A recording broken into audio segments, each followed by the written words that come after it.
You are watching Christ's Commission Fellowship, changing lives for eternity. Ating pag-uusapan po ngayon, ito po ay bagong series. Kung familiar po kayo, ito po ay legit. Ito po isang bagay na, kung maalala nyo, it's a common term sa mga panahon ngayon to tell us na ito yung totoo. Ito yung legit. Ito yung makatotohanan. Legitimate ito. Nakuha natin? So, kung mapapansin po ninyo, itong challenge na ito, kasi we're living in a world of fake news, counterfeit goods, piracy, a world full of imitations. Grabe, kung yung panahon natin hindi ho nakakatuwa, katulad kanina, meron po ako nabasa. Isipin po ninyo, authorities in China have seized over 22 tons of fake beef. Fake beef! Paano nangyari yun? What is a fake beef? This fake beef was made of pork that had been treated with paraffin, wax, and other industrial chemicals. Pero yun, makakainin ng tao yan. Kasi hindi lang yun. Yung iba, and about 904 people were arrested, also in China, for selling fake meat, as in meat made of rat, fox, and mink. Sabi ko, wow, nakakain na kaya ako nito? Pwedeng nasa siopaw to? Hindi. Hindi ko naman sinisiraan yung mga siopaw, ha? Baka misinterpret ninyo. Baka nasa siomay. Hindi natin talaga alam. Yung iba nga nakita ko pa sa YouTube, buttered chicken, pero daga pala. Ang sarap-sarap. Anyway, isipin nyo, we're living in a kind of world like this. Puro peke. As in, may peking relo, may peking buhok, peking eyebrow. Hindi ko sinasabing masamang gumamit ng mga ganoon. Ang sinasabi ko lang, kung gano'n ang ating panahon, saan tayo papunta? How can we trust each other kung may maraming peking ganito? May peking kaibigan. Naintindihan niyo po, akala mo kaibigan mo, peki pala. Ang dami na nagkalat na yan. Kaya nga ho, mayroong pirated books na nasa sa Chile. Mayroong fake car license plate na tinitinda sa Cambodia.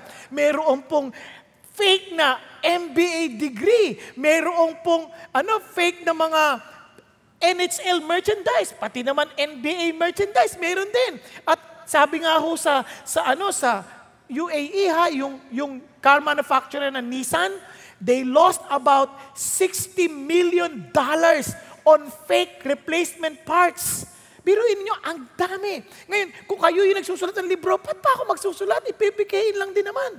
Kung sa pelikula man, ba't pa ako gagawa? Ipipake din naman. Di ba? Sa Pilipinas lang, grabe, ang daming peking DVD. Nasa bahay pa ninyo ang iba. Ay, sorry. Sa peking bag, peking t-shirt, ang daming peke. Bakit ganito? Ano nang ating kinabukasan kung puro peke na lang? Lahat, peke. Nakakalungkot. Alam niyo po ba, ang hirap po ng gantong buhay.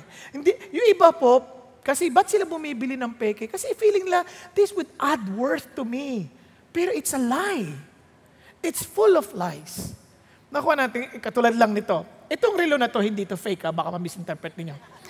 But it doesn't look like the one it imitated the design with. Kasi bakit ko nasabi? Ito po yung original na Marina Militaire. And one time, somebody approached me, sabi, Pastor, grabe ka, nakapaneray ka. Hindi yan paneray. It's Marina Militaire. Halagang 5,000. Ang paneray, 300,000, 1 million, ganyan ang mga halaga niyan. Sabi, kasi kaya itong tawag dito, panira. Now, what I'm trying to say is this. There is something in that, parang expensive watch na hindi mo mai-enjoy by taking the substitute. There is something in the original, bakit ganun siya kamahal? Mga sabihin mo, pareho lang may tsura eh. Hindi naman pinag-usapan ni tsura dito eh. There is something in there kung bakit mahal yun. Okay? So, anong issue doon? One, baka lang mamaya there is life behind that. The person who designed it, the person who thought about it, buhay niya yun eh. Parang kinabukasan din naman, ninanakaw mo yung benefit na yun. So, ito na yung buhay. Kaya nga, kailangan natin pag-usapan to kasi itong malungkot. Yung fake na bagay, maaring mapahamak ka o mamamahamak ka pa ng iba. Nakuha natin? It will endanger you or you will put others in danger. Yun po ang bulakan problema dito. And since we have only a few short lives here on earth, huwag naman nating sayangin. Kasi ganito po yan. Kahit na tayo, for example, tingnan nyo, yung maraming tao hindi tayo masaya kasi we're just trying to imitate somebody else. Ang Pilipino na lang, for example, we're very good in music. Sobrang galing natin sa musika. Kahit sino kayang umawit. Pero ang amazing, yung mga kanta natin, puro kopya lang.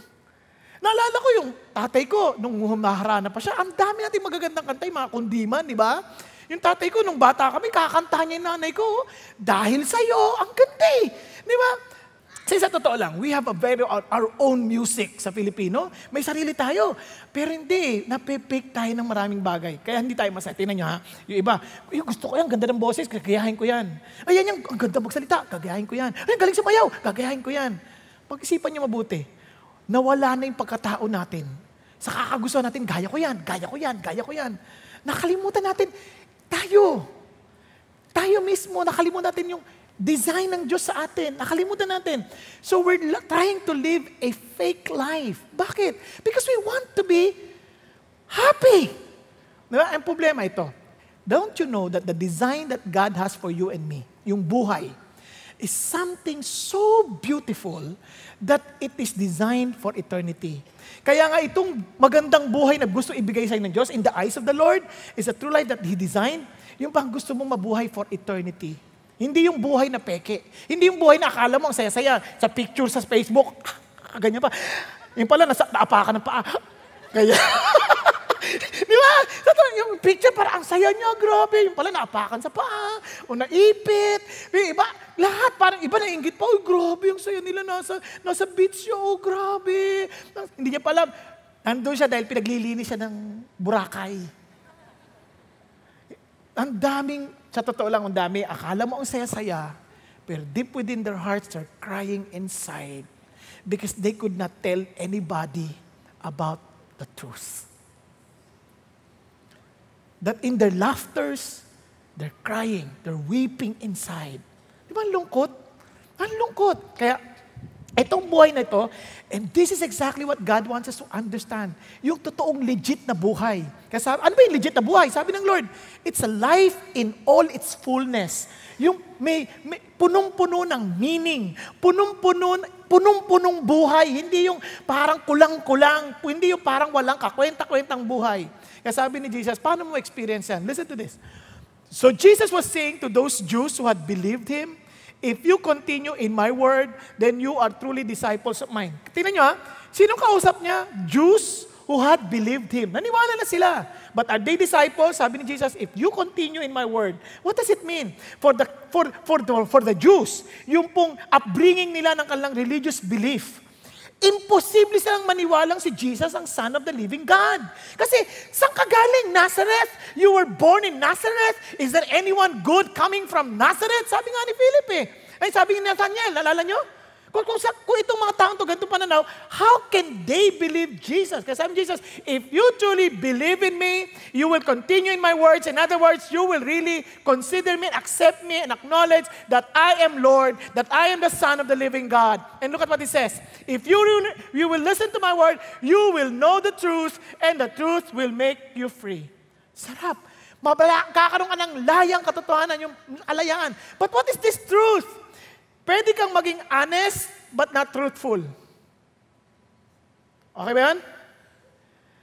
Kaya, ano yung truth na ito? Now, listen to this. You shall know the truth, and the truth will make you free.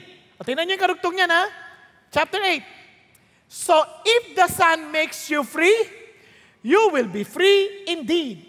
So, in other words, itong truth na ito is not just about knowledge or isang bagay ng facts. No. This is about the person of Jesus Christ.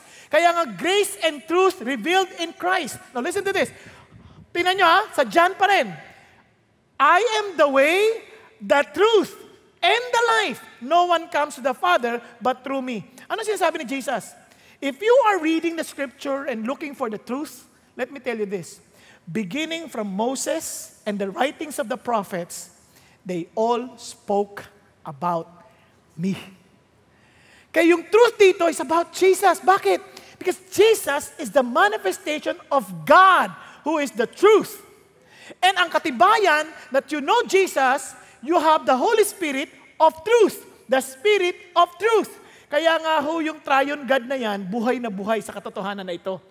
Okay ba yan? Now, bakit importante ito? Yan. Bakit importante yan? Ulitin ko. Kasi, dahil sa karamihan ng kaguluhan na ngayon, pansin nyo na lang, yung labanan ng sinong totoo, ang dami pinagtatalunan. Kaya nga ang tao concern sa mga pananampalataya. In fact, one time, may isang mama, habang naglalakad na ganyan, sinusundan pala siya ni Satan tsaka ng kanyang mga cohorts. So habang naglalakad, nakakita ng isang piraso ng katotohanan, a piece of truth. Pinulot. Sabi ng cohort ni Satan, hindi ka ba natatakot that he got the piece of truth? Sabi niya, walang problema. Sabi niya, bakit? Gagawin ko yung reliyon. I will convince him and help him to magtatayo siya ng reliyon based on that piece of truth. Nakita niyo kung gaano kadelikado itong panahon natin ngayon? Yung bang they will judge you for a piece of truth about you. Hindi naman din titignan yung kabuuan mo. They will put a point of scripture, the truth about. Kaya nga, ngayon, theology, pinaglalaban-laban. Now, just a word of warning. Okay ang theology, hindi masama yan. But, studying about God is one thing. But having God Himself is the central thing. I don't care how good you are in your study about God. Ang tanong, is God real in you? Hello? Pinaglalabanan, doctrine. Okay, ganda doctrine. That's very important. Because wrong doctrine will give you wrong life. Pang tanong, kahit anong talino mo sa doctrine, pero yung doctrine hindi buhay sa'yo, it's useless. Nagkakaintindihan? Kaya nga, nag-aaway-away. So kailangan, may katibayan yan kung totoo sa'yo yan. So ang isa sa mga pinakakatibayan, parang ganito ha, kapag gusto mong malaman ang isang bagay na totoo at sa laban sa peke, kailangan masterin mo yung totoo. At meron niyang katibayan, kasabi ng Bible, you shall know them by their fruit. Tama? May katibayan yan. Hindi pwede, hindi ko mukhang punong santol na. Sabi ko, uy, santol yan. Nagbunga, mangga. Hindi siya santol, mangga siya. Paano mo lalaman mangga? Yung bunga. Ganon din sa Christian life. Kaya when Jesus Christ began to speak about it, yun ang ating magiging series. Okay? Ang unang-una na palatandaan na totoong Christian ay isang legit na happiness. Ang tao, akala nila pag lumapit sa Diyos, lulungkot sila. Kaya ang tao takot sa, ayoko pumunta dyan. Daming bawal. Bawal to, bawal yan, bawal. Mali kasi, hindi totoo yun, hindi legit yun. Kasi, di ba, minsan, bakit hindi ka tumatawa? Christian na ako. Nagbabagong buhay na ako. Minsan kinompartment, katulad niya, mayroon magsasabi, bakit sa inyo sa CCM may nagsasayaw pa? Di ba? Ganyan. Bakit may sayaw-sayaw pa kayo pag nagwo-worship? Come on. Anong ibig sabihin yung sayaw, pang mundo, tapos yung kanta lang ang pang Christian? Sa totoo lang, kahit kumanta ka with all your gusto, kung hindi mo naman kinakanta para sa Diyos, wala rin yun. Ngayon kung magsayaw ka at magsayaw ka para sa Diyos, para sa Diyos yun eh. Hindi naman para sa akin yan, hindi para sa ibang tao. So ba't kita huhusgahan? Kaya walang paghuhusga. Walang taong gagawa ng peke na hindi totoo. Na walang totoo. Sample, nakakita na ba kayo ng buong 2,000 pesos? Bakit wala? May peke bang ganyan? Wala, dahil walang totoong ganyan. Nakuha ninyo? Kaya kung may peking pagsasayaw, nakala mo para sa Diyos, pero para sa sarili, ibig sabihin, may totoo. Hindi lang pepekein isang bagay kung hindi nag-exist. Nagkakaintindihan? Balik tayo dito. Kaya, ang problema, paano tayo magkakaroon ng isang legit na happiness? Now, para mabigyan natin muna ng overview, bago tayo mag-aral na mabuti. Una, listen to this. Ito ang ating topic for tonight. Be totally dependent on God. Now, para ma-summarize lang natin in a sentence, just in case makatulog kayo mamayang konti, at least may maalala kayo, ito yung message. Okay? Admit that you're broke in the Spirit, that you may be filled with the joy of the Holy Spirit. Now, bakit ito importante? Sa maraming tao, hindi lang naintindihan anong kasiyahan. Pakinggan nyo lang ang sinabi ni Frank Sinatra. A man doesn't know what true happiness is until he is married. Kawawa naman. By then, it's too late. Sabi niya, kayo mga binata dalaga na nalulungkot, parang kala nyo, hindi kayo masaya dahil wala kayo asawa. Maintindihan nyo ang kasiyahan pag nagpakasal na kayo. At sa mga pagkakataon na yon, huli na ang lahat. Pero ang lungkot naman ito. Hindi na naintindihan, no? Kawawa. Now, ito pa, mas malala. Sabi ni Oscar Wilde, some cause happiness wherever they go. Ito, ibang tao, kahit kung saan sila magpunta, sumasaya. Okay ba yan? Others, whenever they go. Sumasaya pag nawala ka na. Kawawa. Ano ka? Ikaw, tao ba sumasaya pag nandiyan ka o sumasaya pag wala ka na? Pag-isipan ninyo. Yan. Ito po, isa pa. Sabi niya, si Jimmy Soul, if you wanna be happy for the rest of your life, never make a pretty woman your wife. Sobra naman. Parang sabi niya, pag maganda, sakit sa ulo yan. Ano yan? High maintenance yan. O kaya, pagseselosan mo lang yan. Kawawa naman. Ano ibig sabihin? Kailangan, pangit ang mapangasawa mo para maging masaya ka? No way. Ako, masaya ako. Kati asawa ko, masaya. Bakit? Gwapo na pangasawa niya. Ay, joke lang. Ako yung maganda yung napangasawa ko, ibig sabihin. Balik tayo. No, ito lahat mali eh. Ano ba ang sikreto? To some people, ito yung false, hindi ito yung legit na happiness. Some people, they thought that they need a happy hour. Kaya nga, happy hour eh. Ang lungkot naman yan. We have 24 hours to live every day of our lives, 24/7. Tapos, ang oras lang na pwede sa'yo is 1 hour happy hour. At yung happy hour na yon, mapuputol pa yun dahil magbabayad ka after. Hindi ka na naman masaya. Some people, they thought they need to be wealthy, to be happy. Come on. Ang dami ng mayaman, hindi naman masaya eh. Meron din po ako nabasa. Nanalo ng $314. Kanya, ayaw na magbukas yun. $314 million sa loto. Pero ano nangyari sa kanya? Ang lungkot ng kanyang buhay. O babasahin ko sa inyo kung ano nangyari sa kanya. Many people think it would take what happened to Jack Whittaker on Christmas Day 2002. A 55-year-old West Virginian won the Powerball lottery of $314 million. What was the largest undivided lottery jackpot in history? Jack had good intention. He proclaimed that he would tithe a biblical 10% of his winnings, build big new churches, and start charitable foundation for the poor. He took the prize in one-time payout, about $113 million after taxes, and was determined to live as if nothing had changed, except that he could spend more time with his family. But it did not work that way. Before long, he was walking into a strip club and slapping $50,000 on the bar, chartering planes to Atlantic City, being sued by female employees at a local racetrack and casino. He was hounded by success for money. He was robbed. He has to hire a security detail. He lavished money on his teenage granddaughter who used it to develop a crack habit. Naha-addict pa. Nag-drug ka na. He started staying out all night and his wife was of almost 40 years separated. Yun ba? Pag mayaman, masaya? No, tingnan nyo na lang po doon punta lang kayo sa mayamang lugar. Bakit to nagwawala ang ibang mga bata? They're so bored. Kaya nagbabandalize sila. They drug race. They're so bored in life. Kaya alam nyo ba yung mga bored na mga bata, yung mga bibigyan lahat ng gusto? Alam nyo ba sila bored? Wala silang ginagawa sa buhay. And they thought that's life. Being wealthy does not guarantee happiness. Okay ba yan? Ano? How about healthy? Yung iba hindi lang healthy. Talagang nagpapaka-muscle pa. Pag yung tipong pagay. gaganyan-ganyan. Hindi rin sila masaya. Bakit? Kasi para maging healthy, kailangan yung pagkain mo.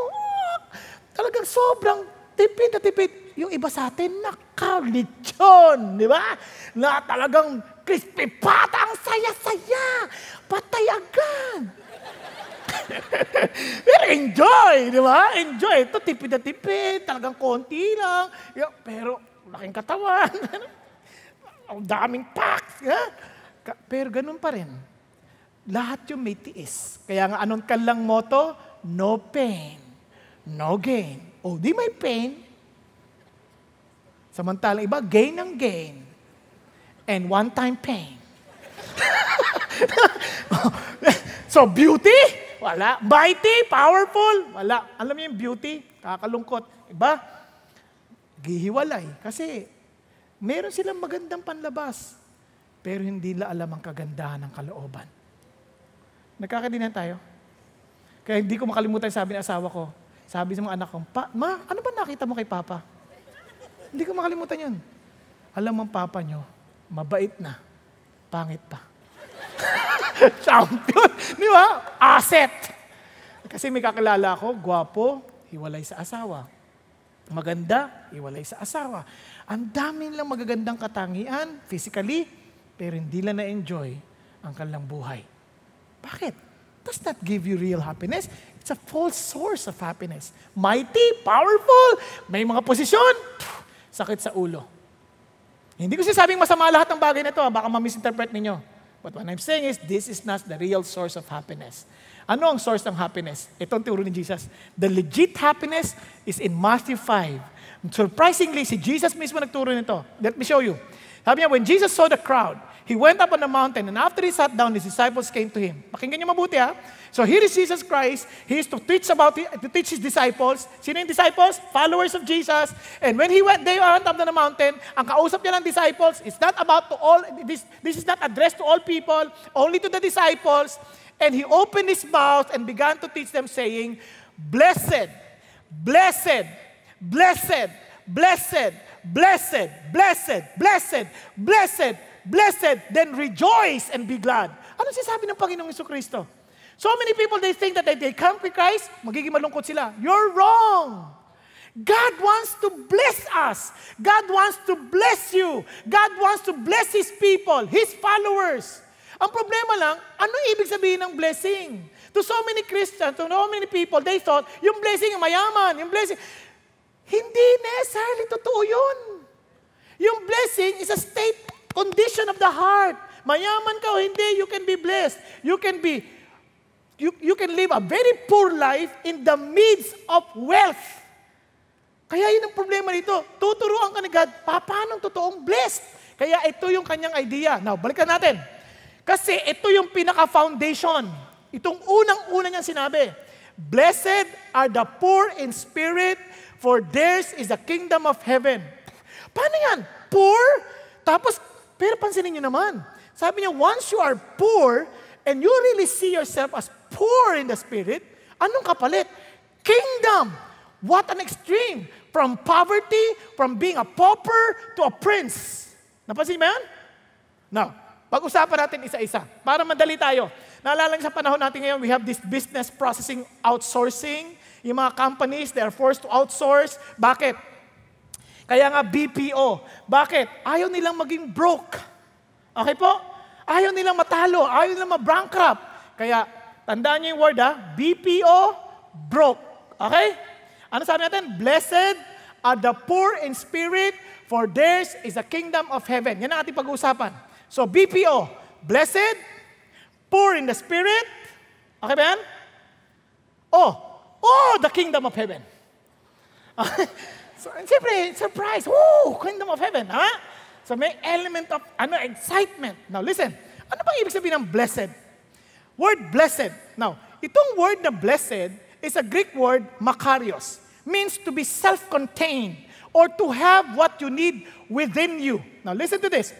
Alam nyo, itong word na ito is also a word originated from the island of Cyprus. The Happy Island, ang tawag nila. They believe that because of its parang geographical location, perfect climate, and fertile soil. Anyone who lived on the island of Cyprus had made it in the shade. Parang wow, well protected, well secured. Kaya itong island na to, this exactly the words Makarios originated. Itong place na to is a Makarios place.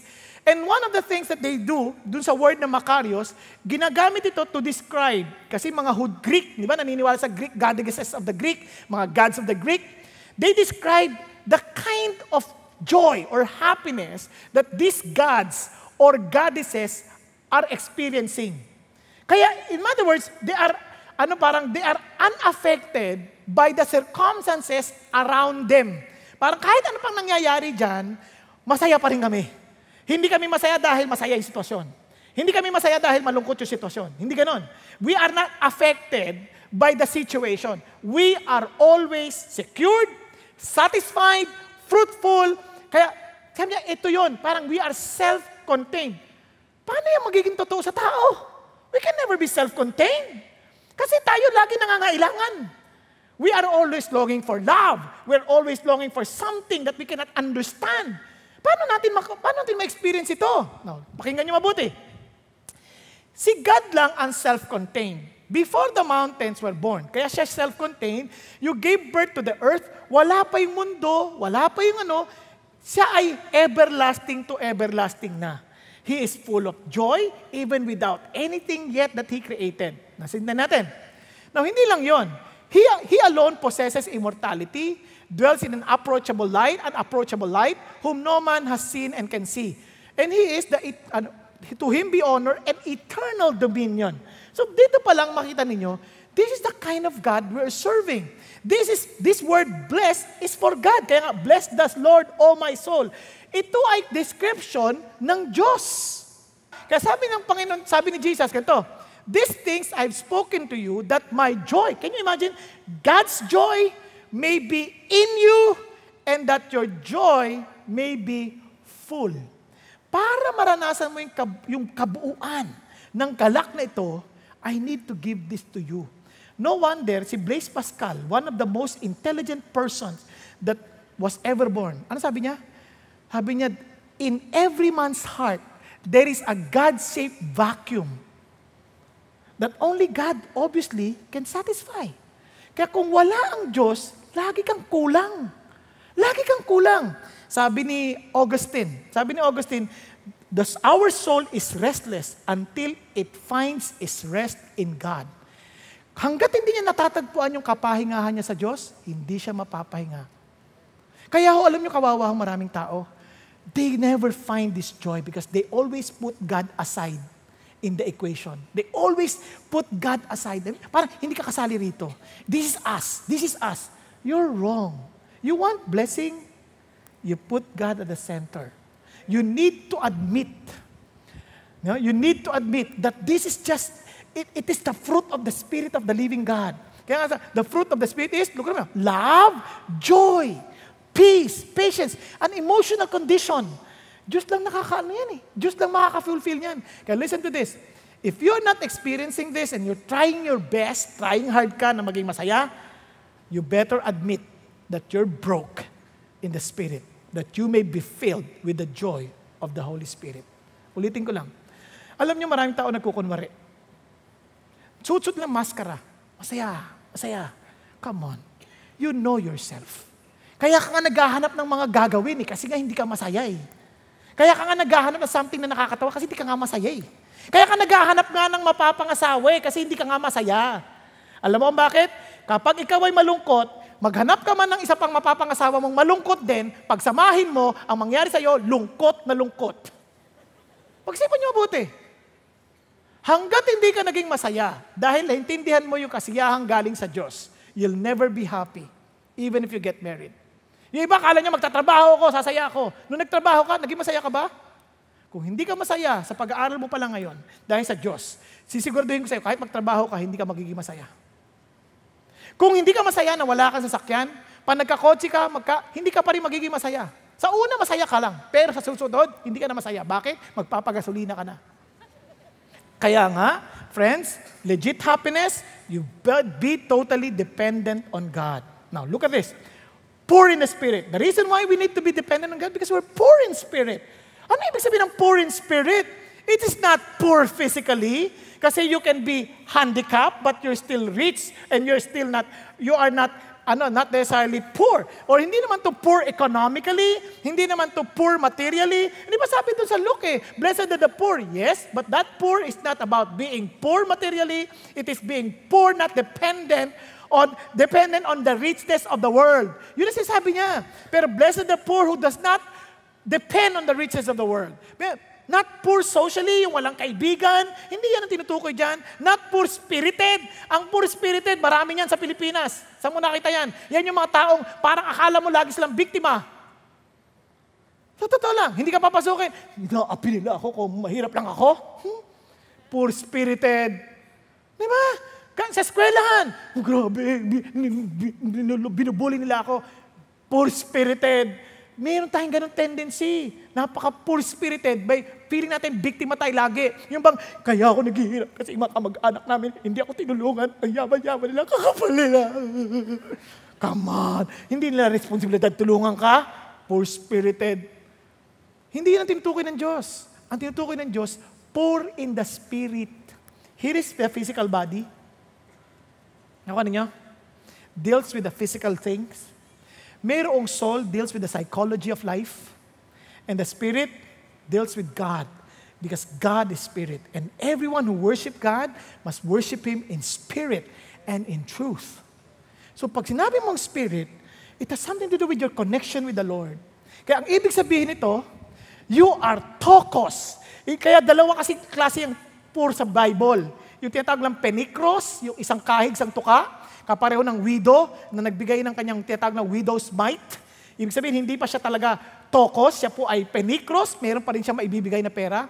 But when you say tokos, ito yung kapareho ni Lazaro, nung humihingi, dumaasa lang sa mga mumo na nalalaglag sa lamesa ng mayamang lalaki. Naalala niyo yan sa Luke 16?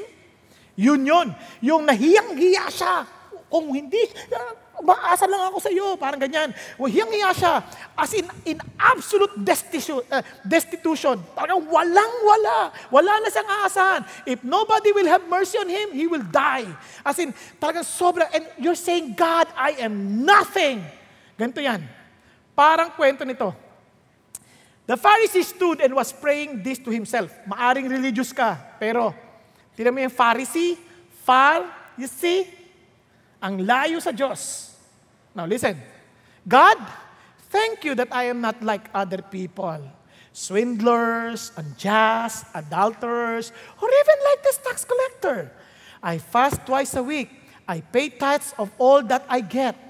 Now, sabi niyo, sama naman, yabang naman niya. Lord, naman, hindi ako pareho ng mamang to. Hindi ako natutulog sa service. Tingnan mo yan. Hindi ka, tulog ka lang. Tingnan mo yan. Diba? Sabi niya, hindi ka pareho ng mamang ito. Tingnan mo naman, sa parking pa lang. Kinain 2 parking. Nagsiservice. Ang kap. Meron tayong ganyan. Sa totoo lang, minsan dahil ganun tayo. We always compare ourselves with other people and we think we're okay with God. At minsan naman ganito tayo, Lord, sagutin mo yung prayer ko. Nag-attend na ako ng service Nag-attend na ako ng discipleship program. May D-group na ako. Kaya Lord, i-bless mo ako, ha? Di ba parang inuutusan mo si God? You're not poor in the spirit. You're acting so rich in the spirit as if God is your slave. Na parang utusan mo si God, oy God, gawin mo to dahil ginagawa ko to, kaya dapat mong gawin to. Na parang bagang kabati-bati mo lang siya, oy, equal lang tayo. Dahil ginawa ko na to, kaya gawin mo yung dapat mong gawin. Is that God to you? Tingnan niyo po, sabi ng mama, ito ang tokos. Pag sinabi mong you're poor in the spirit, you really are broke before the Lord. But the tax collector standing some distance away, layo, was even unwilling to lift up his eyes to heaven, but was beating his breast, saying, God, be merciful with the sinner. Ang layo, talagang di makalapit, di man lang makatingin, talagang binubugbog pa yung dibdib. Parang, Lord, wala akong tapang. Naiharap ko yung mukha ko dahil alam ko, napakasama akong tao. Alam ko, wala akong karapatan sa iyo. Binubugbog yung dibdib. Kung hindi mo ako kakaawan, wala na ako. I'm dead. I'm spiritually bankrupt. And for sure, if you will not show me mercy, I am nothing. I am dead. Yan ang sinasabi niya rito. And look at this. I tell you, this man went to his house justified rather than the other. For everyone who exalts himself will be humbled, but he who humble himself will be exalted. Alam niyo ba, sa maraming sa atin, hindi natin kilala ang Diyos. Kaya ang yayabang natin madalas sa Diyos. When it comes to God, parang as if God is so small. Ganyan si Isaiah, prophet na ni God. Nung sabihin niya, makita niya, holy, holy, holy. Anong sabi niya? I am a ruined man. I am a man of unclean lips. He saw his spiritual bankruptcy. He saw that he has nothing before God. He is destroyed because God is so holy. Lord, wala na ako nito. Wala na akong pag-asa. You are so holy. Lord, I got nothing. Wala akong pagmamalaki. Naalala si Job? Si Job, ang tapang. Didepensa ako sarili ko sa Diyos. I will prove to Him that I am righteous. I did nothing wrong. Nung makita niya si God, I repent in dust and ashes. Panginoon, patawarin mo ako. Hindi ko alam ang pinagsasabi ko. Bigla niya na-realize that this God is so powerful, so holy, that we are nothing. Yung akala mong maputi ka na, pag dinaanan ka ng tide, may puputi pa. Yun, biglang nakirealize mo, wala pala ako. I got nothing. Kaya ito yung sinasabi ng Diyos. You need to see yourself as in nothing. Kaya nga po, to be poor in spirit, parang you just humbly depend on God instead of yourself. You're just saying to God, Lord, I got nothing. Hindi ko alam talaga. Kaya iba-ibang translation sa, tira nyo, sa New Living Translation, realize that they need for Him. They know that they need God. In the Good News Bible, happy are those who know they are spiritually poor. And in New Century Version, they're blessed who realize their spiritual poverty. Look at this. And in the Amplified Version, happy to be envied and spiritually prosperous, yung blessed, ang ibig sabihin ng blessed. Then, look at what it says. And are the poor in spirit, the humble who rate themselves insignificant, for theirs is the kingdom of God. Unless you see yourself as nothing without God, you'll never see God's kingdom. Grabe. Now, bago tayo tumungo sa ibang bagay, so we need to come into this realization that legit happiness is to be totally dependent on God.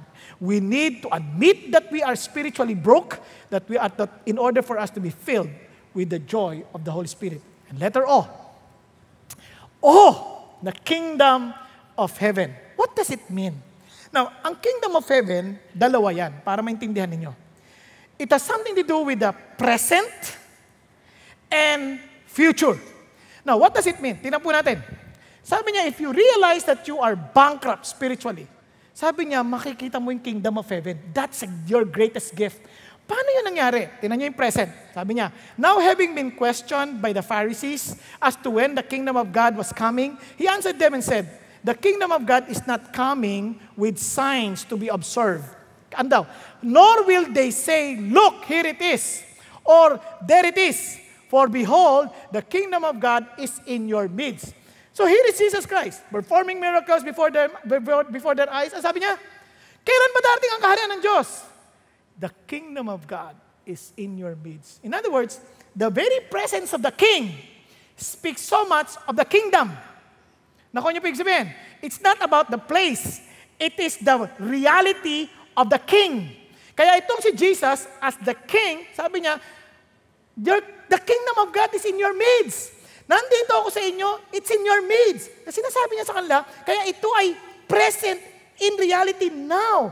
In other words, kung alam mo you're poor in the spirit, then there is the King who will support you, who will secure you, who will protect you, who will provide for you, because you are mine.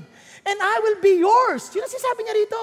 Katinan nyo ha, kaya nga naman, the kingdom of God is not a matter of eating and drinking, but of righteousness, peace, and joy in the Holy Spirit. Kaya doon pa lang, alam mo na kagad, wow!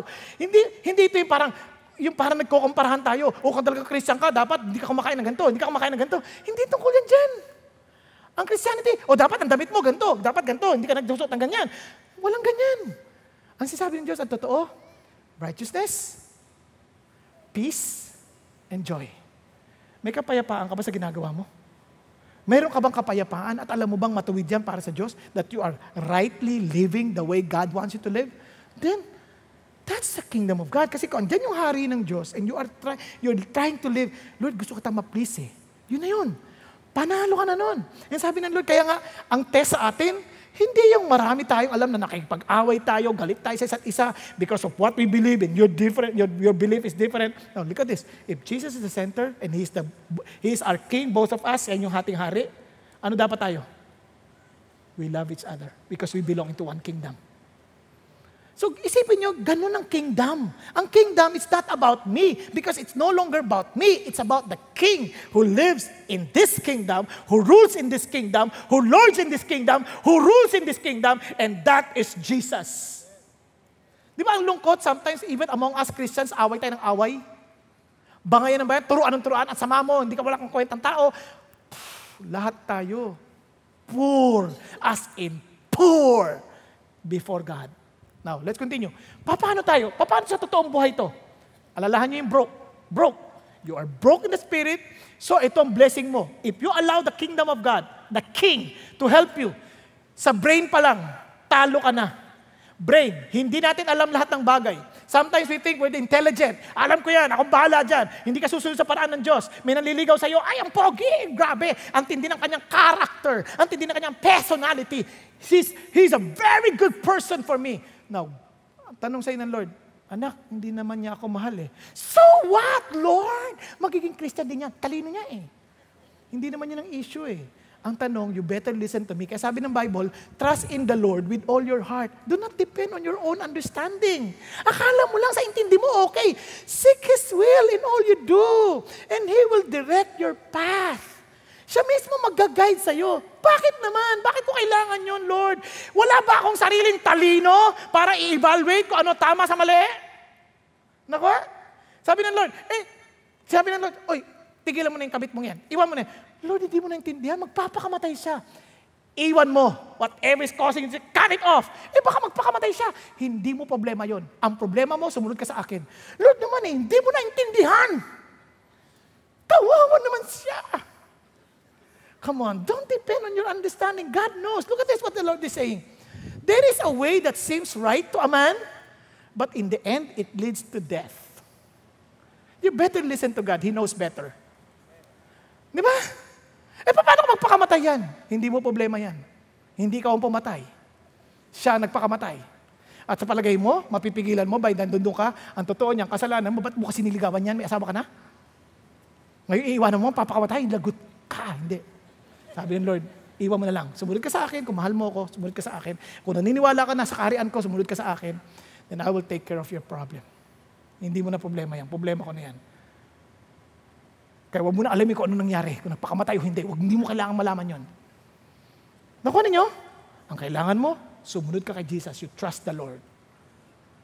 Okay pa kayo dyan? Tuloy tayo. Kaya sabi ng Bible, kung hindi ko tagal ang gagawin ko, sobra na. Now, if any of you lack wisdom, He is your King. You should pray and ask God who gives it generously and graciously to all. He is your King. You trust God. Nakuha natin, we're broke in terms of brain. What about richness? Kasi sabi ng Bible, God gives us the ability to gain wealth. Hindi yan sa galing natin. Hindi yan sa, ganito paraan yan, para gusto mong kumita, ganito gawin mo. Ganito. Relax ka lang. It's God who gives the ability to gain wealth. You better listen to His instruction. And sabi ng Lord, and my God will supply all my needs.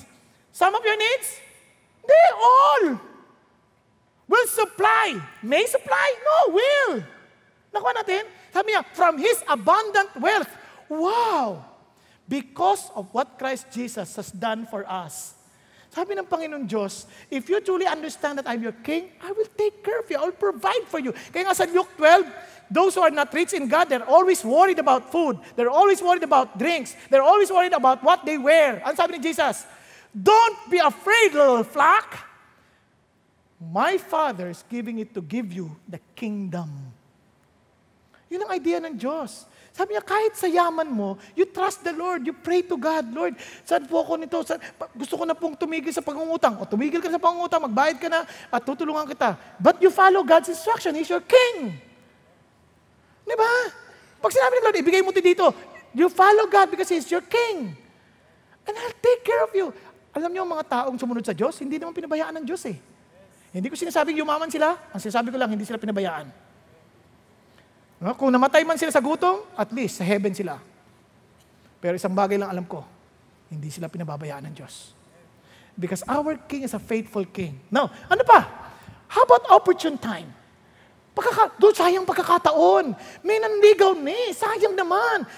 Relax ka lang. Kung hindi yan nakakilala sa Diyos, hindi mo kailangan matakot dyan. Lord, ito na investment na ito. Baka pag hindi ko ito binigay ngayon, aralin mo muna. Hindi, Lord, pera, tutubo ka ng 10% a month. Anak, imposible yan. Hindi, too good to be true. Makinig ka sa akin. Hindi, Lord, sayang to, minsan lang to. Tumigil ka, sabi ng Lord. Bakit? If you trust me, listen to this. God has set the right time for everything. Okay ba yan? Now, hindi lang yun. I trust the Lord God to save me and I will wait for Him to answer my prayer. If you believe that God is in control of everything, then He is our King. Now, I trust in you, O Lord. You are my God. My times are in your hands. Nung tinanggal ako 10, 12 years ago sa ministry, ang sasabihin ko, Lord, paano na ako? Relax ka lang. I'll take care of everything. Tahimik ka lang. Ganon. Relax ka lang. Hawak ko ang panahon para sa'yo. Nalala si Joseph, 13 years old. Sabi, Lord, itatangas kita. Lord, nakulong ako eh. Lord, naging katulong ako. Tapos pagdating katulong, nakulong. Ano pa? Paano ko makikita yung katubayan ng iyong pangako? My time is in my hand. Nakuha po? Andiyan pa kayo? Kaya yung mga taong naninira sa'yo, relax ka lang. May araw din yan. Because their time is in the hand of God. Now, ito po isang bagay. Kinetics. Naalala niyo po yung kilos, yung energy, yung movement. Kapatid, dumaan na po kayo sa panahon na parang ayaw niyo nang gumalaw. Parang, ayoko na, pagod na ako. Naranasan niyo na yun? And, pag inisip mo buti, meron din ganyan tayong mga pagkakataon na parang ayoko na, parang pagod na ako. Yung bukas na lang, paggising niyo, Lunes na naman, grabe. Ayoko na, parang papasok na naman. Now, listen to this. Nangyayari sa atin yan. Then acknowledge that you need God's strength. Now, ano sabi ng Bible? You bless all who depend on you for their strength. Nagkakaintindihan?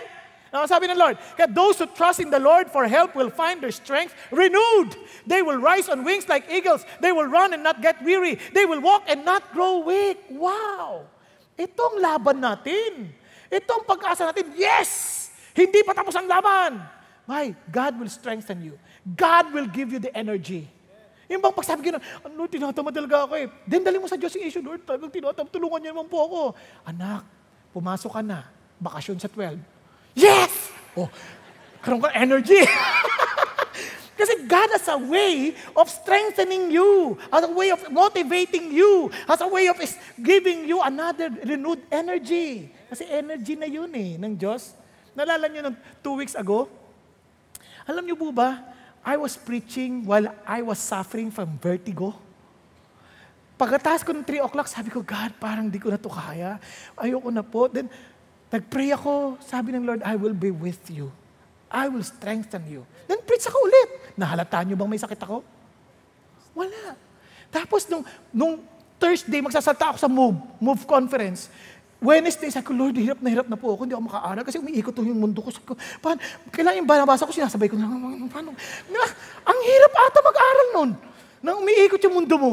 Uminom ka na ng Circ, wala pa din. Anong nangyayari sa akin? Punta ako dito. For some reason, nakita ko si Pastor Glenn. Sabi ko, Pastor Glenn, tulungan niyo po ako. Kasi si Pastor Glenn, ENT yun eh. Tapos tinignan niya, sabi ko, pare, magayang tenga mo. Yung congested, so baka may infection ka. So, pinainom mo antibiotics. Tapos Thursday, sabi ko, God, magpipreach na po ako. Paano ba to? Tulungan niyo po ako. Sabi niya, I will strengthen you. And in my great surprise, nakapag-move ako sa Move. Nakapag-preach pa ako sa Move. And the following day, bagsak. Then Saturday, binangon ko ng Diyos. Sabi niya, akong bahala sa'yo. Saan ka tatakbo? Kay Lord, wala ka naman ibang tatakbuhan eh. Nagkakaintindihan? When you are already weak, I'm telling you, run to God. Huwag kung ano-ano sinasaksak mo. Huwag ganun. Diba? You don't need those things. You need God. Now, let's continue. And sabi niya, and embankment. Embankment. Anong embankment? He is your defense. He is your support. May mga sa atin as Christians, ang daming naninira sa atin. Huwag mong gantihan. Huwag mong labanan with your own strength. God is your embankment. If you're poor in the spirit, run to God. But if you're rich, you will never run to the Lord and you'll think, I'll fight this with my way. No, not your way. Only God's way. Nadyaryo ako noon. 12 years ago, nadyaryo ako. Binanatan ako sa dyaryo. Wala akong kalaban-laban. People were talking against me. Wala akong kalaban-laban. Ano sabi ng Diyos? I will defend you because He alone can really defend us because He is our King. Ano sabi ng Lord? Tingnan nyo, God blesses and protects everyone who runs to Him. So kahit sino pa yung bumabanat sa'yo, I don't care how big they are. If God is your backer, He is your King, walang laban yan. Kaya relax ka lang. Hindi mo kailangan maghanap ng kakampi. People will destroy your reputation. People will speak against you. It doesn't matter. Fake friends, there are so many. But you don't need to be afraid because your God is your King. What I'm saying is this. You run to Him. Look at this. Jesus Christ, who committed no sin, nor was any deceit found in His mouth, and while being reviled, look at the words, He did not revile in return. While suffering, He uttered no threats, but kept entrusting Himself to Him who judges righteously. My God is a righteous God. My King is a righteous judge. Sinisiraan na siya niyan. He was being falsely accused, but he kept his mouth shut and trusted to his King because he has a poor in spirit. Alam niyo bang kaharian na to is not an sin kingdom? My kingdom is not of this world. If my kingdom were of this world, then my servants would be fighting so that I would not be landed over to the Jews. But as it is, my kingdom is not of this realm. Our kingdom, when God says, seek first His kingdom, that kingdom is not of this realm. He is higher. We're above. Now, before we continue, let's listen to this testimony who understood the very kingdom of God in this, not in this realm. Let's watch. When I was very young, my father left for abroad and my mother died the following year. Not long after, I became a member of several street gangs in Baguio City. I spent most of my time with my gang mates in clubs and bars and got involved in drug dealing and violence. I was high on drugs every day and many times. My behavior was unacceptable even to some of my gang mates. I wanted to be valued and cared for, accepted, and wanted. In November 2004, a rival group attacked our gang, but tragically, one of their members got killed. We went into hiding, but I was eventually caught by the police. In jail, I experienced physical suffering. But the worst suffering I had was when everyone forsook me, my family, my girlfriend, and my gang mates. Then, when I appeared in the court, the judge told me, "Marvin, you are so young. If you will be proven guilty of this charge, I will sentence you with life imprisonment or death penalty." After hearing the judge said those words, I was devastated and broken. It came to the point that I could not bear my circumstances anymore. One night, after lights out, I found myself crying to the Lord. But I covered my head with pillow and blanket so that my cellmates could not hear me crying. I prayed and asked God, "Lord, why is it that I am experiencing these things? If you really love me, why I am in this situation? If you are really powerful, release me from this incarceration." The next morning, a cellmate handed a Christian booklet. I read the Bible verse which spoke to my heart from Matthew 6:26. "Look at the birds. They neither sow nor reap, nor gather in their barns, yet your heavenly Father feeds them. Are you not of more value than they?" I realized that there is someone who valued me and he demonstrated it when he died on the cross for my sins. I opened my heart right away and accepted Christ and his love for me. I realized that true love I had been looking for was found in Christ alone. I experienced the true joy and peace that I have been longing for. I kept telling my cellmates that I was so thankful I got imprisoned, and they told me that I was crazy. The Lord changed me and taught me how to love because I had experienced His unconditional love. I also learned how to forgive because I had forgiven. I first demonstrated the love of Christ to my father. I told him that I forgive him and of all his shortcomings and that I love him. Then, I reached out to my gang mates and even to my rival gangs. I was able to share with them that true satisfaction and genuine love can only be found in Christ. I also started to read the Bible, when before, I only rip its pages off so I can roll my smoke and cigarette. Even though the eternal consequences of my sins were forgiven, I still needed to face the temporal consequences of my wrong actions. I appeared in court again for promulgation. I had peace in my heart that whatever the verdict was, it will be the best for me. I was proven guilty, but not the crime as charged. It was lowered to homicide, and I was sentenced with 8 years to 17 years imprisonment. I was sent to New Bilibid Prison medium security and later on to maximum security compound after they found out that I had other cases. Serving my sentence in New Bilibid Prison was the most difficult experience I had ever had in my life. The food was awful and the place was terrible. It was jam-packed and it was so hot and so smelly. Though it was the most difficult experience of my life, it was also my sweetest moment with the Lord.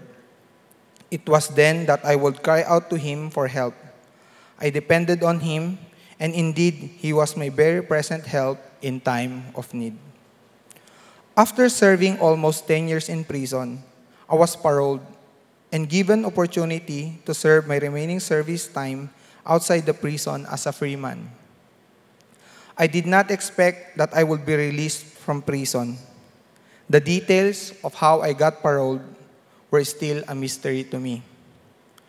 After being released, I applied in a school for graduate studies, but the admissions office told me that the applications already closed 2 days before. I told them that I could not apply 2 days ago because I was just released from prison. After learning that, the staff member hurriedly gave all the requirements. By God's grace, I was accepted and eventually graduated. The school encouraged us to have a target area of ministry.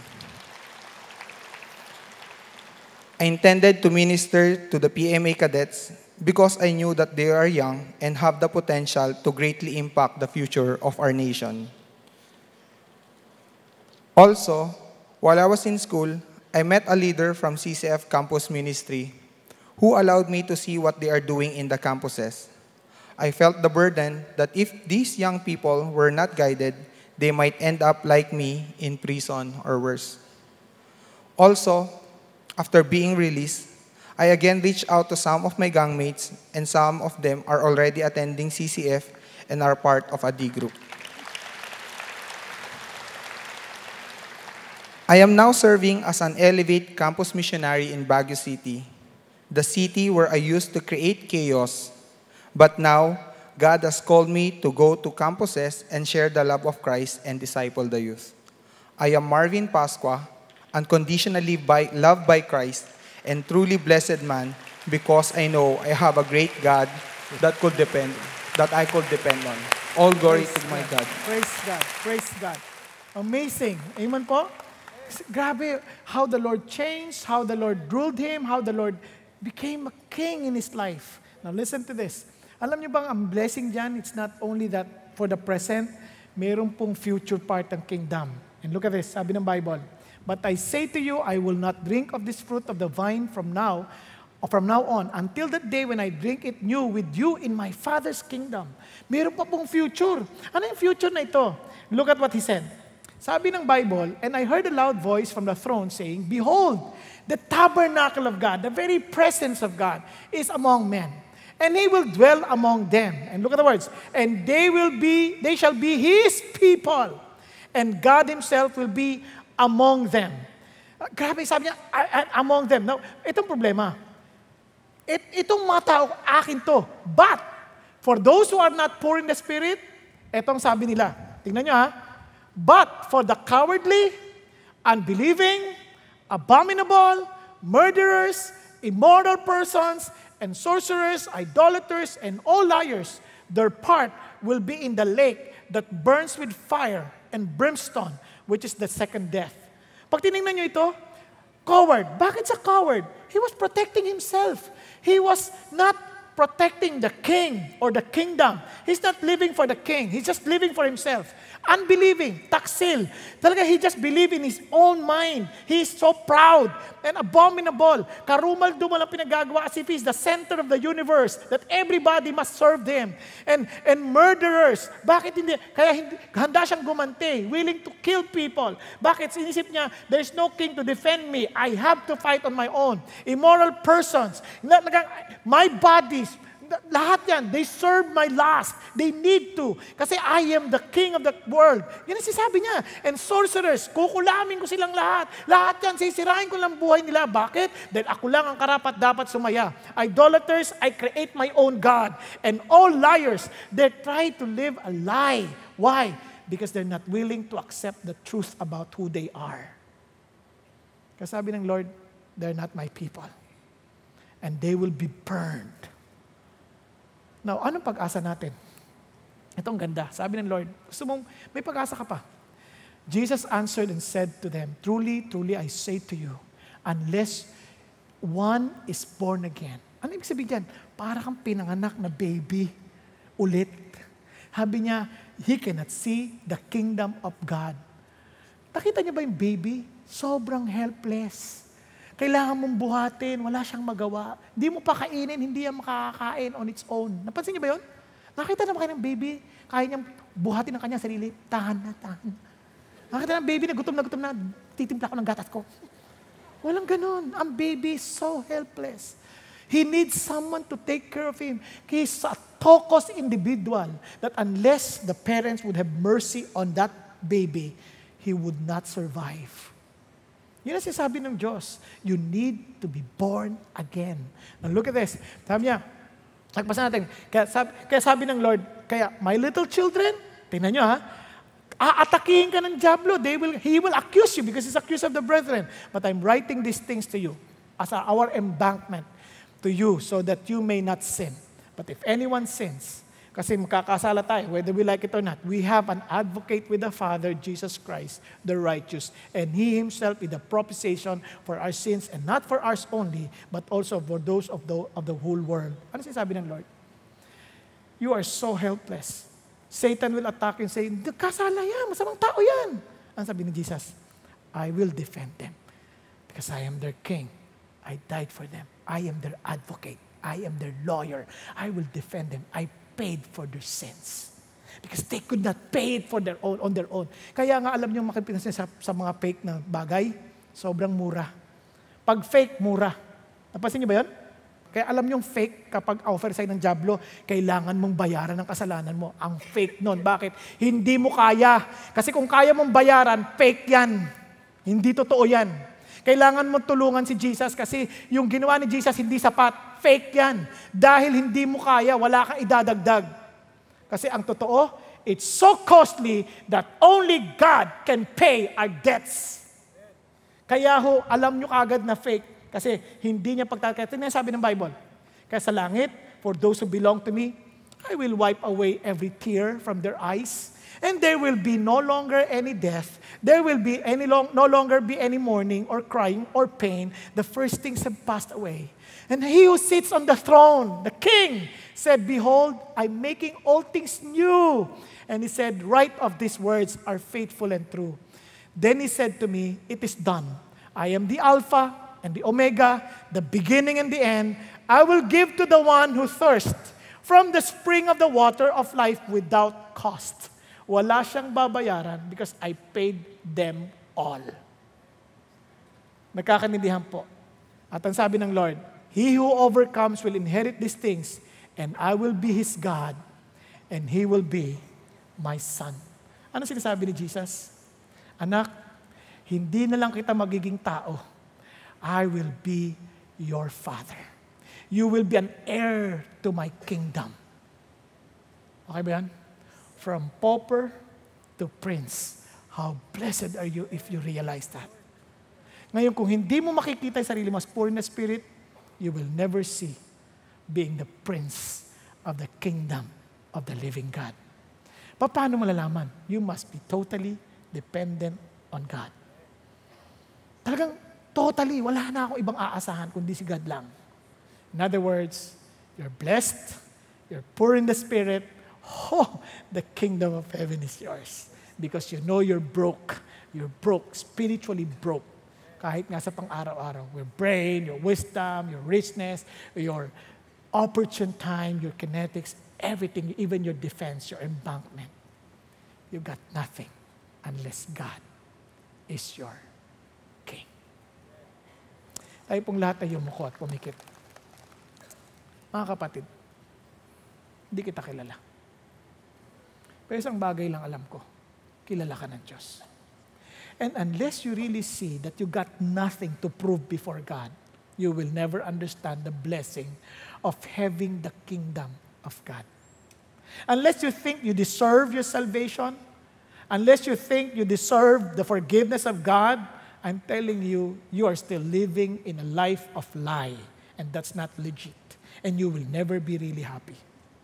But if you truly understand that you got nothing to prove before the Lord, na wala ka mapapatunayan sa Diyos, kundi isang kalibayan lang, Lord, hindi ko po kaya, wala po akong kakayanan iligtas ang sarili ko. Kaya naman, Panginoon Diyos, dahil sa kapatawarang natamo ko mula sa inyo, dahil sa kabayarang binigay ninyo, itong buhay ko, iyon na. And allow me just to live for you with a new identity from being a pauper to a prince of your kingdom. But you need to acknowledge that you got nothing before the Lord. You have to acknowledge na, Panginoon, wala akong kakayanan to be pleasing before you. Wala akong kakayanan. Wala akong, Panginoon, qualification or merit to be part of your kingdom. I got nothing. I'm spiritually bankrupt, and I just accept your mercy. And thank you, Jesus, for your mercy. That you did not just pay for our debts, you even called us your brother. And you even allowed us and gave us the right to become children of the living God. Thank you that you have given us the kingdom. Thank you that you did not just give us a place to be in eternity, but you give us a reality of life today, that you are our King, that we can run to you at any time. Lord, every time we need wisdom, every time we need anything, supplies, or anything that will help us to fulfill your will, thank you that you are our King. Every time we don't understand the timing, thank you that you're there as our King. Every time we cannot move anymore because we're tired, thank you that you're there to strengthen us because you are our King. Every time, oh God, that we see that we are so defenseless, thank you that we can run to you and we can find blessing in your defense because you are our protection, for you are our King. Lord, thank you. Thank you, God, that you will allow your righteousness, Father God, to be so evident, and the joy that you alone can provide will become so real to everyone who truly acknowledges our nothingness before you and that our everything is you. Thank you, Lord. Thank you for this opportunity. Thank you for your love.